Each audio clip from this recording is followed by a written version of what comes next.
Welcome to Strength Chat Podcast, presented by Kabuki Strength. Introducing your hosts, Chris Duffin, the mad scientist of strength, Rudy Cadlove, mature athlete and coach, and the wizard of training himself, Brandon Sen. Welcome to Strength Chat with your host, the mad scientist of strength, Chris Duffin. To my right, we have the man himself, Dr. Rudolph. A legend in his own mind. and to my left, the slowest 40-meter dash runner I know. Who runs a 40-meter? It's a 40-yard dash. There was no running involved with this. It's an international. So anyway. Hashtag hold my hammy. We had a little bit of a pre-podcast race today, and the Special Olympics. Brandon did not perform very well. I actually won. I won. Max shoulder rock swing.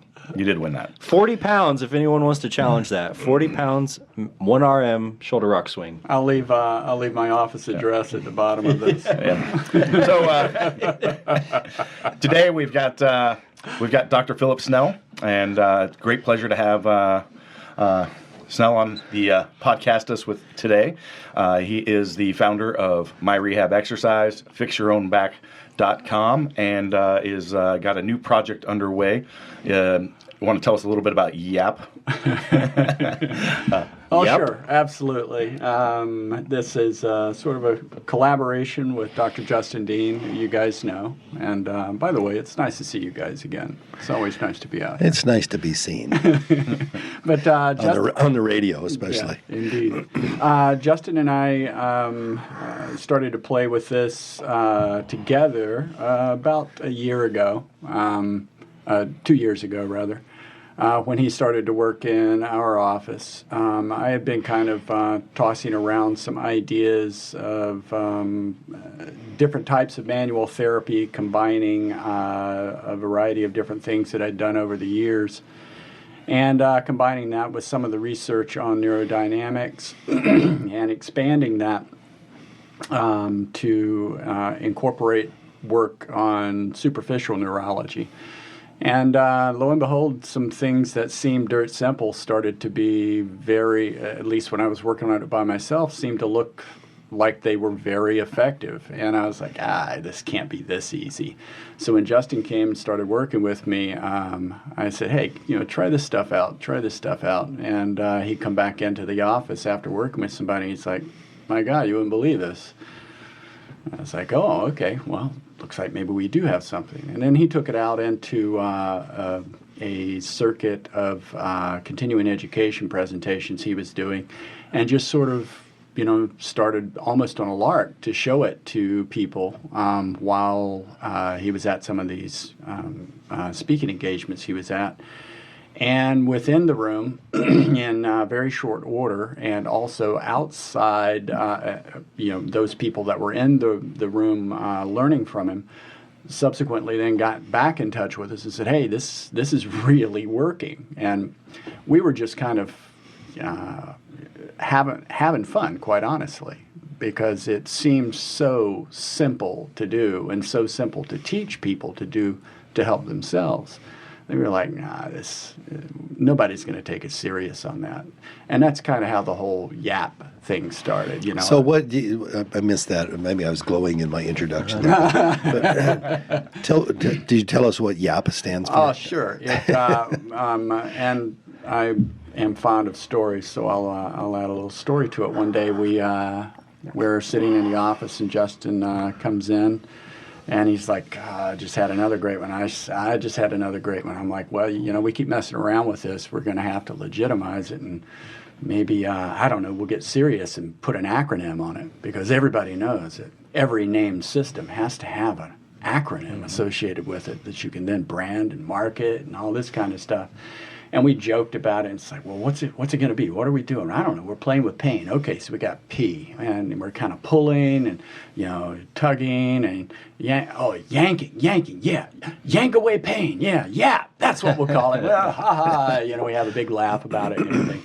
And then we started to fool around literally on social media. We started trolling these little stories out about the effectiveness of it, and then saying, I'm going to go do my certification course in YAP. And of course, there was nothing like that set up or established. And people would say, oh, wow, where can I go and learn about that YAP stuff? And I'm like, well, we're going to have a certification. It'll be a $1,000 course, and each year it's going to cost you $5,000 to recertify and keep your credentialing. And then we're Sounds like Scientology. Yeah, you got it. And we're snickering over here on the side. And we all joked that we were going to put a registration page together and actually rickroll people when they go to the registration page.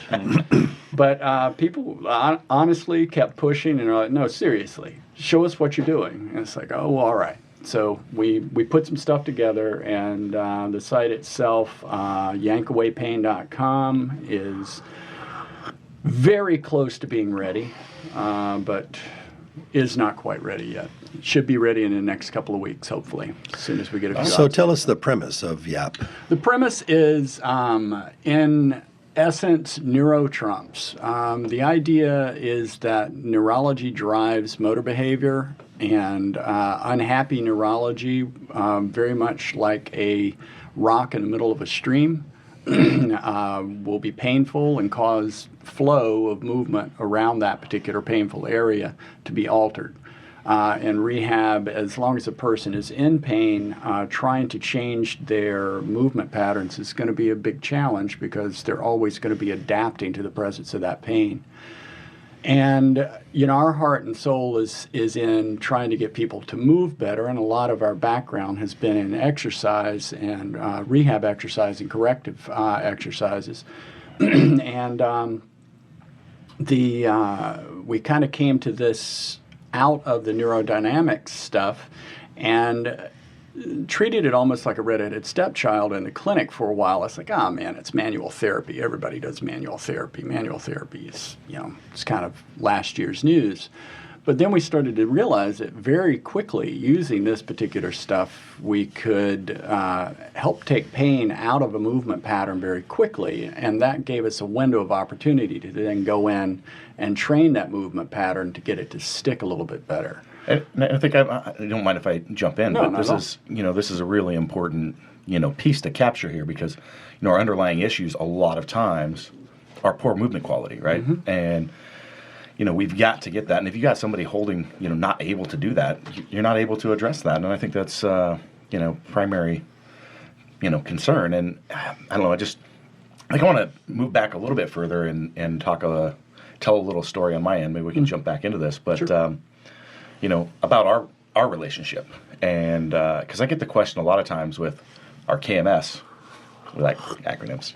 Nice. That's a nice acronym. Yeah, I noticed that had an acronym on it. That's just a nice acronym. Yeah, where can I sign up for this? Well, it has its own URL there. Kabuki.ms. Kabuki.ms. That's right. There you go. Yeah. Or you can go to Yankaway Pain and link to it. That's correct. But I have to get. It's like, where does this system come from? How did that get started? And we pull from a lot of different disciplines, but how that journey got started was a number of injuries from myself. I was always, as a lifter, very focused on clean technique, or what appeared to be clean technique, and I started getting a string of injuries, and I kept going to number of surgeries actually, and I knew that there must be like some reason that these are happening. Like, I went for a long time with no injuries, and I started going to different clinicians trying to find an answer, and everybody would be like, let's fix this shoulder, let's fix that strained oblique, let's put some rock tape on there, let's do, whatever it was, and I'm like, this is not a systematic approach. And then in that process, I kept seeing new people, and trying to find answers, and I met you in that process, and I still remember that first visitation. And I'm going in there. Those of you not watching this, Dr. Snell's a skinny guy, so lean, but wiry. High strength to power ratio. Exactly. He is wiry strong. He's country strong. That's right. But But we're sitting there, and he's like, I'm going to show you this overhead RNT squat. And in the back of my brain, I'm like, oh, this guy's going to show me a squat. This is going to be entertaining. And he throws the bands up overheads, executes a perfect squat. And I'm like, I didn't see that coming. All right, let's talk a little further. And this must have been, God, what do you think, 4 years ago, 5 years ago? I think it's about between 4 and 5 years ago. Yeah. And, since that time, we've had a lot of discussions, and Snell happens to be a little bit of a mover and shaker here in the Northwest with organizing, events and bringing people in for seminars and sharing research and helping the community, basically the clinical community as a whole in the Northwest up their game. And, that's in that process started introducing me to people, and we are definitely very movement focused here. That's what we do, strength training. So anyway, I just wanted to share that little bit of background and the value of movement and just a little perspective there. That was nice, Chris. I really hope Andre in post can add a little bit of violin music on the backside of that for ambiance. So. No, that was a really poignant day. I remember you with your an issue that you came in with, and you showed me the actual injury happen on your phone. And I'm like, oh boy, I got a ringer here. I was the one that filmed that. You were. And took him to the emergency room afterwards. Jeez. It's probably not often people come in and go, look, this is what happened right here. Let me show you. Yeah, that might be the only time that's ever happened. So, where were we? So we're talking about YAP, and we kind of talked conceptually and theory and kind of what you guys are doing in practice. But what does the actual process of YAP look like? If we can describe what you actually do with your patients or the people you see, what is the process of actually yapping somebody? I think thing one is probably consider neurology. From a clinical standpoint, understanding your anatomy, your neuroanatomy, both at the central and the peripheral and the superficial levels. So from a clinical process, as we're doing it, the first thing when I see somebody say, I have pain right here, and they're pointing to some particular part of their body, in my mind, I immediately think, what nerves are servicing that particular area? And I consider the mechanical interface of the neurology in that particular area, whether it's superficial, whether it's peripheral, or whether there's a top-down process that's altering that as well, either some sort of a motor program that's more cortically disrupted due to fear or beliefs about movement and possible pain associated with movement. Or whether it's something that's a little more at the spinal level and might have something to do with an altered conduction along a nerve root or something of that sort. So after considering the neuro, we have a relatively straightforward process of assessing the neurology, both using principles such as mechanical diagnosis and treatment from McKenzie's work, thinking about the nerve root, thinking about neurodynamics. We use neural tension testing in the methodology of both David Butler and Michael Shacklock. And then we move more superficially and screen more of the superficial neuro closer to the skin. And the way that we do that is more manually using lifting principles and skin rolling types of screening processes, looking for things that have been identified in some research to be reflective of actual trophic changes in the tissues there. So you look for fascial densification and pain, sort of abnormal pain, which we refer to as allodynia or hypalgesia. or hypalgesia. So with that, just to sidebar for a minute, the process of actually skin rolling, it shouldn't be incredibly painful, is kind of what you're saying. Is that correct? Yeah, and you can do kind of a one-off and check the other extremity or check other areas nearby. And by and large, I mean, it's certainly different from body part to body part in different regions of the body. But the skin should be relatively free to move across the surfaces that it's enveloping. You can actually feel a difference in the elasticity of that skin in the pulling process. Yeah, you can. I mean, it's like anything else that you do with your hands. You do it for a while, you get a little better at it. But from a subjective standpoint, if a person's doing it to themselves, it's where they're going to find some discomfort there. That's like, wow, I had no idea that was that uncomfortable. Yeah. Well, it's really interesting too when you play with the left to right side, and you can see that vast. They're like, wow, that hurts, that burns. Yeah. And they don't think anything of it. And you go, let me try the other side. And they're like, oh, well, that doesn't feel anything at all.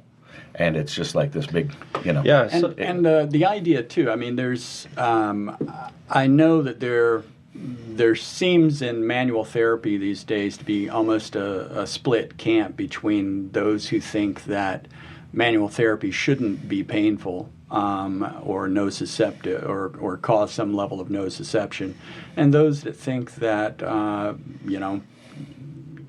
hurting people is a good thing. And as you guys and working with you guys that lift as heavily as you do for as long as you do, it's been interesting to see that change in my own practice over time, because sometimes if there's been enough tissue densification and remodeling, you guys underhand feel a whole lot different than the average person that comes into a clinic like mine. And that means I got to keep an open mind about the way that I'm going to manually address those particular tissues. And just doing a light little skin lift that might be incredibly helpful on the average Joe, on you guys it might not be working at the right tissue depth or tissue strata. So we have to kind of keep an open mind about how we're doing with that. And some of that I think is mirrored too in some of the things that you guys have put out, like your boomstick and and Donnie Thompson's work with his so-called ex-wife. All of that I think is legit when you see the apparent effect of it in a very selected population. You guys that are really big, strong, and have been doing this for a long period of time. Yeah, I think there's an interesting balance there, and it's certainly something that I've learned through the years. Like in the past, I definitely felt like if it wasn't painful or aggressive, it wasn't doing anything. Right. And backing off of that, I learned a lot. But at the same time, I've been to people that have so far down the realm of like it shouldn't be anything. I get no effect from it, and it's there's definitely like a learning experience of what is effective. And for each person, each type of tissue, and just, but I have found that too far either direction is actually wrong, right? And the variables shift depending on the person that you're working on too. I mean, because all of that said, I'm not advocating that any of our manual therapies should necessarily be painful, because candidly, when you go and introduce a painful sense or a nociceptive input into an area where a person has pain, now you're muddying the waters as to what you're seeing. Yep. But if I very quickly, I mean, this is one of the things that I really like about it, because I get a little pushback from some of the pain science folks on this kind of work.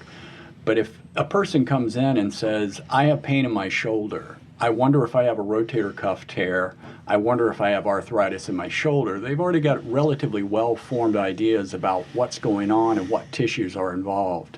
And they show me a painful movement pattern. And if I can then go and with very little non-noxious stimulus go directly over an area where superficial neurology that services that particular joint or cruises around that joint interacts with it mechanically. And I can create some space for that neurology to be able to move a little bit better through the tissues. And that person can repeat that movement without pain, and I haven't caused pain. that immediately you see the person's, some lights go on and they start to think you're doing something kind of spooky or voodoo-ish or whatever. But very quickly within that space, you can challenge their belief system about a process of degeneration that they had previously thought might be at play that basically is linear and doesn't end well. It usually ends at the end of a surgeon's knife. So they already have those concepts, and when you can go in very quickly and say, look, now you can move without pain, just doing this simple thing. Now, let's consider why the pain might have come on in that particular area, the injury might have come on in that particular area to start with. And let's clean up your movement patterns so that we can build on a better foundational base there, hopefully to keep this stuff from coming back. But in the meantime, when you hurt, here's something that beats the heck out of popping ibuprofen or taking opioid prescriptions in order to try to get through the day or get through your workout. So let's just take a specific example. You can name one yourself. A shoulder, whether it's a rotator cuff strain or a hip strain. It's not torn, but it hurts. And, the body tells you, it's supposed to tell you that it hurts, kind of protect you from doing that, I guess, or from hurting it more. So in yapping, what we're doing, what you're doing with the neurology part of it is, are you relieving those pain sensors? Are you dulling the pain sensors so that they can move, or exactly what's happening there? Well, the idea is probably the difference between pain due to actual damage to, say, a tendon or a bone or some structure like that local nociceptive neurons are picking up the change in the chemistry locally from inflammatory process, and then relaying that up to the brain, and the brain saying, okay, here's a perceived threat here at the shoulder. You've got an injury here. We're going to make you feel a little pain, and that's the issue there. Well, in that process, as if that stays in a body for a good long period of time, the brain will start to generalize input from other local nerves, mechanoreceptors, potentially, to mean that there is a process that's going on there that when movement occurs, it needs to have you pay attention to it. And the way that it gets you to pay attention to it is through pain. Now, there's also a different process that could be going on here that's neuropathic pain. And nerves don't tolerate prolonged compression, even relatively minor amounts of compression. Nerves of all sizes really don't like to be compressed beyond a certain point for a very long period of time. They also don't tolerate tethering beyond a certain point in their mechanical tolerance. So if you tether or compress a nerve, it affects the blood flow to the nerve itself. Even small nerves that allow you to be able to feel the hair being pulled on your arm, that's the level of tissue that we're sometimes talking about. So if the local tissues are dense and congested from whatever, scarification, lack of movement, what have you, then that nerve itself, due to restricted blood flow, can then become a source of nociception. The nerve itself is crying out for help. It's the way that I view it. And we're trying to create some space for the blood flow to restore, be restored to the nerve, so that it can then very quickly, once you get blood flow back to the nerve, it's peace-loving guitars. It feels the pain goes away very quickly when you take a pissed off nerve, and you give it what it wants, which is space and a little bit of blood flow. Yeah. But we're not fixing the root cause usually, exactly, which I think is something that's really important to and I think one of the things that kind of ticks me off in the clinical world is we get overly fascinated by joints and whether joints should move well in my profession as a chiropractor, or whether this particular muscle is tight or there's some kind of muscle imbalance or this, that, and the other.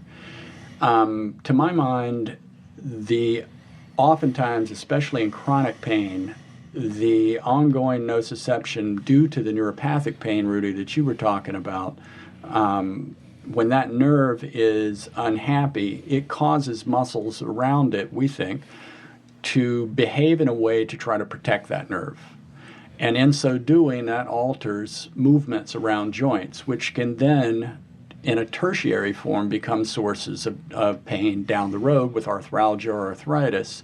So if you're always chasing that issue at the joint level, or you're always chasing it with the tight muscle and you're not considering the neural structures there, to our mind, which are very quickly and easily assessed, then you're possibly missing a good bit of the root cause of what's causing the dysfunction in that individual and the pain. So we talked about left to right differences and it not being essentially one systemic issue. Anecdotally, Brady, our operations manager and in-house kind of movement guy, went to Justin's YAP seminar and learned some of the techniques. He's been, practicing some of them now on myself and probably himself. But one thing I noticed that in the specific issue that I had was a lot of tension in the left side, zero in the right, like barely touched my left tricep, and it was on fire. Right side, nothing. So it was kind of that click that you mentioned previously of, getting someone to rethink the actual process of what's happening. But after that, pain went away. But I also noticed a very distinct lack of power after that point, because then I went to train. What is actually happening in that situation, or do we actually know? Is it now taking the nerve that maybe wasn't firing properly, and now it is, and the body can't quite adjust quick enough, or what is quite going on there? The first thing that jumps to mind to me there, if you felt weakness, if you felt pain initially, and then the pain was gone and you felt weakness, the weakness there suggests that a nerve that is a mixed pattern, has a mixed pattern of innervation that's sensory and motor, is possibly involved. So if you're dealing in that particular area, and maybe it's a radial nerve, and the radial nerve, it has cutaneous elements to it that can allow you to feel that very burny pain on the surface of the skin, but it also has elements that service the muscle itself. Then just thinking of it almost like an electrician with a wiring diagram, I'm going to look back upstream to where the larger elements of that radial nerve might actually be affected and might be causing both cutaneous and motor pattern disruption. So that's where we're going to track it back to spinal levels or at the some level at the neck, and assess in those particular areas. But that again, that's just part of the assessment process. Sure. So this is all this is newer stuff. That's correct? It's stuff that you guys have kind of been experimenting with. What's the process now for you in learning more about this? Is it practicing on patients? Is it starting specific research studies, or where do you feel that you have to go to really get a greater understanding of this process? I'd love to see some legit research on this myself, candidly. I'm not a researcher, I'm a clinician. It's where my heart and soul is, and I love working with patients, and I don't have the time or really the background and training beyond just doing a case series or a case study to really be able to contribute much here. But I think part of what we're going to do with this process is create enough manufacturing next door. Manufacturing. They're supposed to be shut off when we're doing the podcast. So this is all getting edited out, right? Yeah, we will.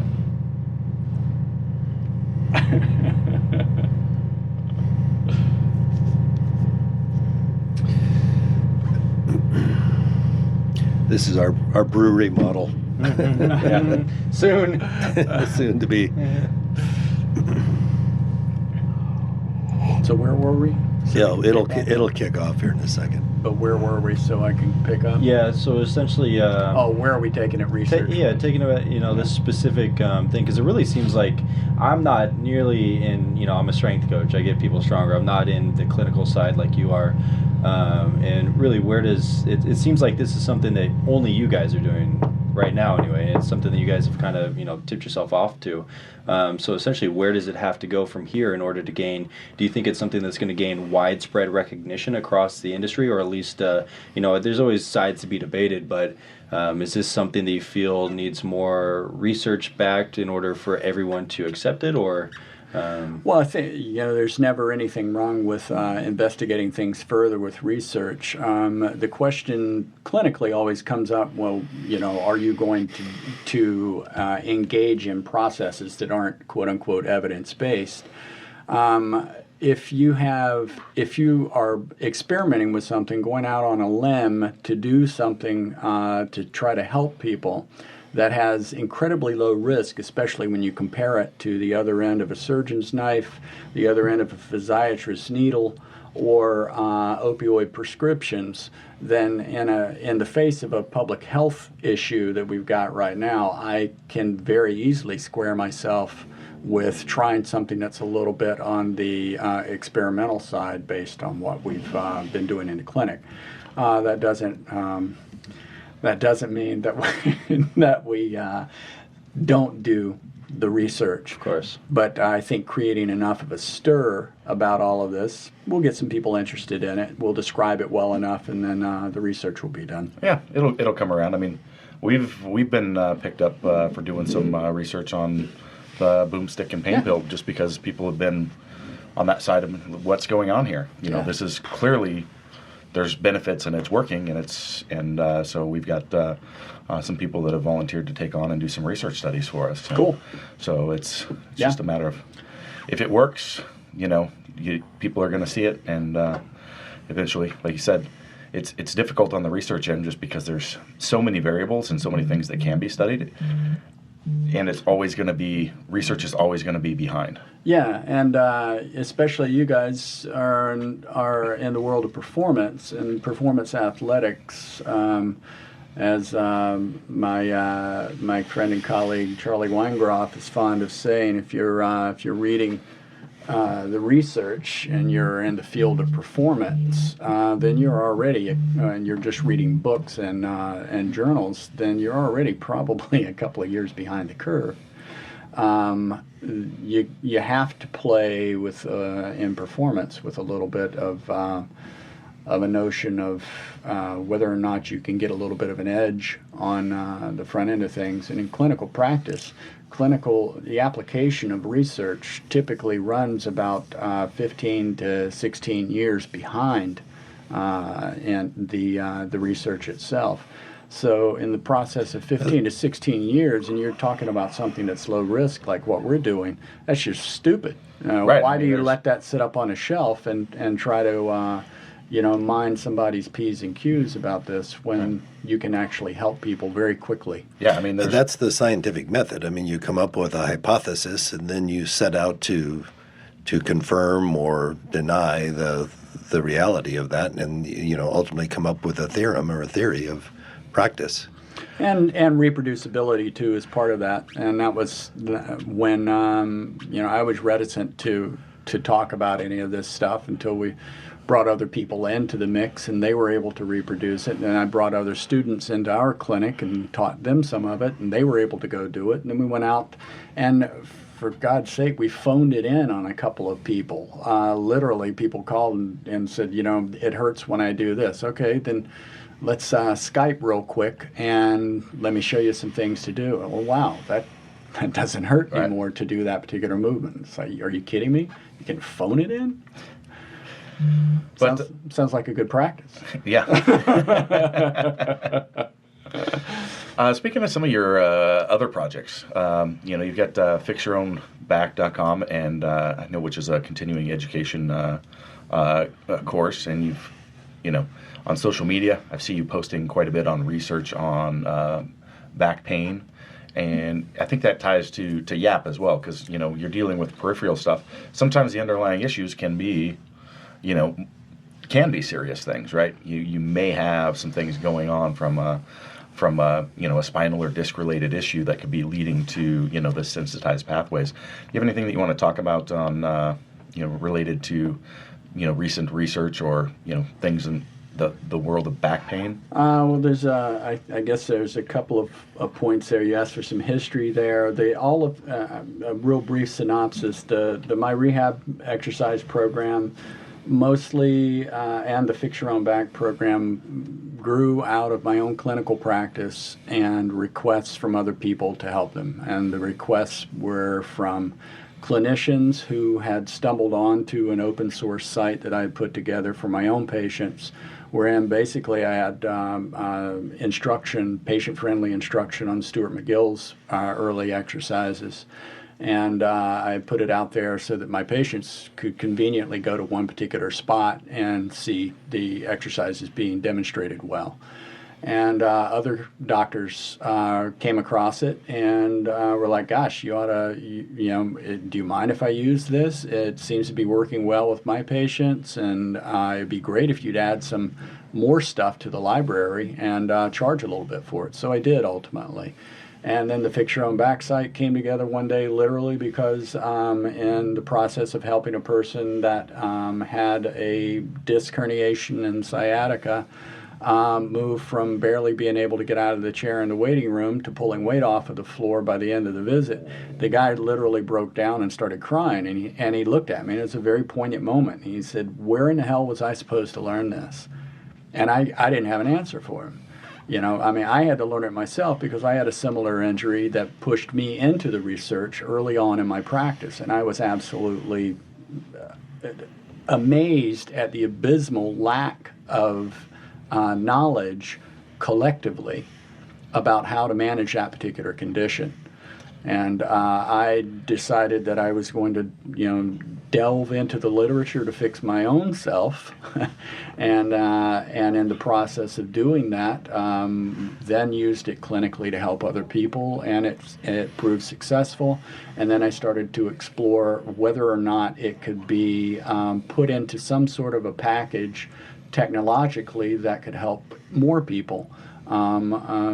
Again, dealing with low back pain, which is the number one cause of disability in all of the money that we spend in public health. So I decided that I was going to try to create something that would tackle that public health issue. So that's what I've been doing with the programs and all that I've gotten. And as you said, the whole YAP stuff was ancillary to that based on some of the observations we had working with disc patients. You get a flexion intolerant pattern, so-called, a person that feels bad when they bend forward, and yet they're standing in front of you and they've got a big anterior pelvic tilt, and it also hurts when they bend backwards. It's like, what's going on with that? Well, the cluneal nerves across the top part of the butt can be part of that issue, and some emerging research had come out about that, and we were their way of treating it was surgically or using needles, and we don't have that available to us, so I started exploring manual methodologies to play with it. Second part that you asked about was, what's kind of up in the world of, clinical discussions and stuff these days. I think germane to you guys and our work with some of your athletes, one of the things that we've gotten a little bit of heat from out there is the idea that speaking about a flexion intolerant pattern of back pain, or even coaching people to adopt a neutral spine position while they lift, is a nocebo, which it just means that you're making more of a problem by creating a belief system in the person about that. Some of that has to do, in this particular world of low back pain and such, with fear of lifting. People that have a flexion pattern of back pain where they hurt themselves bending forward to pick something up, or they continually re-aggravate the situation in the lower back by lifting, will oftentimes avoid doing that. And there's one school of thought, Valayan and Lenton's research out of Scandinavia, shows us they borrow from pain psychology and use graded exposure to that feared stimulus. So they get a person that says, I am afraid of lifting because it's going to make my discs explode or something of that sort. And I said, well, it's unlikely that your discs are going to explode. I'm a trained professional. Let's have you lift this now. So they challenge them with a lifting issue, and they create a so-called graded fear hierarchy. They say, how much does it scare you to lift a crate here that's 25 pounds? So I don't know. On a scale of 0 to 10, 6 out of 10, where 10 is absolutely paralyzing fear and 0 is none, it scares me 6 over 10. Okay, well, let's challenge that. And then we have an outcome marker that we can then track, right? Pick the 25-pound crate up, put it on the shelf. All right, did your disc explode? No. All right, so you challenge their belief system, and they're doing okay. How do you feel? Well, I feel all right. Okay, well, that's good. So now, how much does it scare you to lift 25 pounds? Well, it still scares me a little, but it's like a 4 out of 10 now. All right, pick it up again. So pick it up. Okay, so their model would say just exposing to the feared stimulus will extinguish the fear. But the place that I have an issue with there that you guys can relate to quite nicely. If that person has feared lifting and has avoided it, then through negative reinforcement, they have been taught that avoiding lifting helps them stay out of pain. Okay, well, there's a problem with that, right? Because you got to lift stuff every now and then.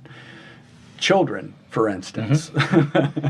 So if you can teach that person how to lift with better form or with more performance-oriented form in a way that does not cause pain, now you've got a scalable movement pattern. The problem is if you don't teach that person who, through negative reinforcement, their injury has actually healed because the body heals it, then they're going to have some tissue tolerance when they go back to their old form of lifting. But if they scale that pattern, that way of moving up, they're likely to have another injury. And then what do you think they're going to think about all the people that told them to just go pick that up? Now they're going to have intermittent reinforcement to not believe a damn thing that anybody says to them about what their particular condition is. From my vantage point, what we're trying to do is create scalable movement patterns in the absence of nocebo. Can we teach a person how to lift and pick things up in the way that you guys have learned to convey performance without teaching them that that's the only way that they can bend down to tie their shoes or what have you? So you can trick the mind for a period of time, but ultimately can't trick the body. No, you can trick the body too. I suppose. Yeah. But in terms of avoiding that injury, I mean, if you don't lift properly, you're going to get hurt. In terms of the algebra of that, if you take a pattern that is less mechanically able to manage load and you load it more and you load it more frequently, higher reps, higher volumes, yeah, you're more likely to have injury. You guys already know that. I'm hemming and hawing over here because we've got a body of research that is mostly looking at people that don't do the kind of work that you do. That's why this is a wonderful petri dish over here. That's exactly what we do, and we do it in a virtual method as well. I mean, that's a big component of our KMS system is like, how do we prepare the body and create tension in the body to be able to support that load effectively and maintain those positions? Because you can teach people all you want about here's a neutral spine position, and it goes to crap as soon as you apply some sort of load to it because they haven't been told how to actually maintain that position effectively throughout the entire body. And that to me is a big gap, and I see that all the time.